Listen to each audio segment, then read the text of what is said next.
लोकसभा चुनाव 2024 में इस बार चर्चा इस बात की है कि राहुल गांधी की अमेठी में वापसी हो सकती है, लेकिन इससे पहले केंद्रीय मंत्री एवं अमेठी से भारतीय जनता पार्टी सांसद स्मृति ईरानी ने गांधी परिवार पर जमकर मोर्चा खोल रखा है। जी आप सभी को बता दें कि खासकर वह राहुल गांधी को निशाने पर लेती नजर आ रही हैं। ईरानी ने अभी हाल ही में एक बड़े कार्यक्रम में वहां शिरकत करते हुए अमेठी में, जहां पर योगी आदित्यनाथ भी मौजूद थे, वहीं से ही गांधी परिवार को खूब खरी खोटी सुनाना शुरू कर दिया। नाम का जिक्र नहीं किया, लेकिन उन्होंने अपने संबोधन में गांधी परिवार को निशाने पर रखा।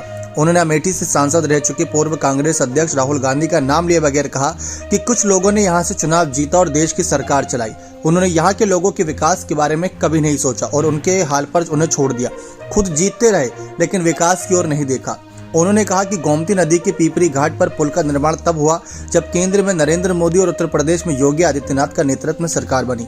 ईरानी ने यह भी कहा कि यहां से जीतने वाले सांसद दिल्ली में बैठकर बिजली का आनंद लेते थे और लोगों को अंधेरे में छोड़ देते थे, लेकिन मोदी की सरकार और उत्तर प्रदेश सरकार ने अमेठी के 1,23,000 परिवारों को बिजली देने का प्रयास किया। साथ ही उन्होंने कहा कि कांग्रेस की पूर्व अध्यक्ष सोनिया गांधी पर भी परोक्ष रूप से निशाना साधते हुए कि एक परिवार की महिला अमेठी से सांसद हुआ करती थी, लेकिन उन्होंने कभी अमेठी की महिलाओं के सम्मान के बारे में नहीं सोचा और ना ही अमेठी में शौचालय बनाने के लिए कोई काम किया। नरेंद्र मोदी जी ने नेतृत्व में केंद्र और योगी जी के नेतृत्व में उत्तर प्रदेश में सरकार बनने के बाद अमेठी में हर घर में शौचालय बनाने का काम किया। हमारी सरकार ने महिलाओं के सम्मान के लिए भी काम किया है। स्मृति ईरानी ने 2019 के लोकसभा चुनाव में राहुल गांधी को करीब 50,000 वोटों से हराया था। राहुल गांधी अमेठी से करीब 3 बार सांसद रहे थे। राहुल गांधी से पहले सोनिया गांधी, राजीव गांधी, संजय गांधी, ये सीट गांधी परिवार के लिए खास है। ईरानी ने राहुल गांधी के केरल के वायनाड से चुनाव लड़ने पर तंज कसते हुए कहा कि वे अमेठी से भागकर दक्षिण भारत चले गए। अब वह यह कहने की हिम्मत नहीं जुटा पा रहे कि वे अमेठी से चुनाव लड़ेंगे। वे अमेठी आने की हिम्मत नहीं जुटा पा रहे।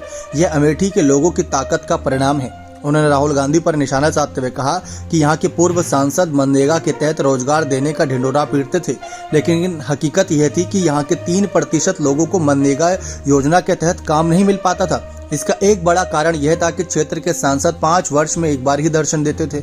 ये बात योगी आदित्यनाथ ने भी उसी मंच से कही कि पहले जो इस सीट से सांसद थे वो सिर्फ वोट मांगने आया करते थे। और स्मृति ईरानी की तरफ इशारा करते हुए उन्होंने कहा कि एक स्मृति ईरानी जी हैं जो हर 10-15 दिन बाद जनता के बीच सक्रिय रहती हैं, तो आप खुद तय करिए किसको जिताना है और किसको हराना है। तो यानी कि ये बात साफ है कि अगर राहुल गांधी सीट से उतरते हैं तो उनके लिए मुसीबतें बढ़ने वाली है, उन्हीं की गलती की वजह से कि वह चुनाव जीत जाने के बाद या हार जाने के बाद अमेठी क्यों नहीं आते थे। बने रहे चैनल के साथ। बहुत बहुत धन्यवाद।